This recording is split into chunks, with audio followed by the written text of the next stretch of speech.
Amy Winehouse's ex-husband, Blake Fielder Civil, recently spoke out on Good Morning Britain about the blame he feels he received for her sad death. Speaking to Susanna Reid, he said, "I made some huge mistakes. I was a drug addict. I had no idea how to make myself clean, let alone someone else." It felt like rather an uncomfortable interview, which was met with some backlash as it took place on what would have been the late singer's 40th birthday. But it did get us thinking about what blame really means when we're talking about addiction. Whose fault is it that someone is an addict? Who can we blame? The dealers? Well, they do have a part to play. Or the people around the person, society, because blaming someone, being angry at someone or something feels like good vent for our own pain towards the situation, but it isn't the solution. We need to look within, and we may benefit from finding our own healing. Back in the late 2000s, Blake and Amy's relationship was well publicized, and many of us saw the intrusive photographs of their ups and downs.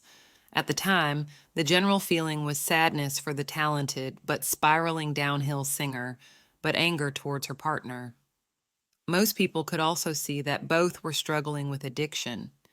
Their marriage didn't last long before they went their separate ways. Sometimes two people in a relationship can have multiple addictions, including codependency and being addicted to each other. Amy Winehouse's struggles were obvious, but she was also famous and talented, whereas her then husband's public persona was addict. Let's get back to talking about blame and bring it back to what we do know about addiction recovery.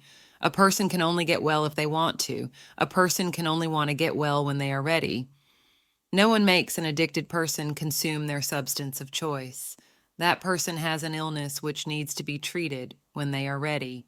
It can be frustrating as a family member or carer to see someone struggling, them doing hurtful, terrible, and degrading things, when we can see a solution for them.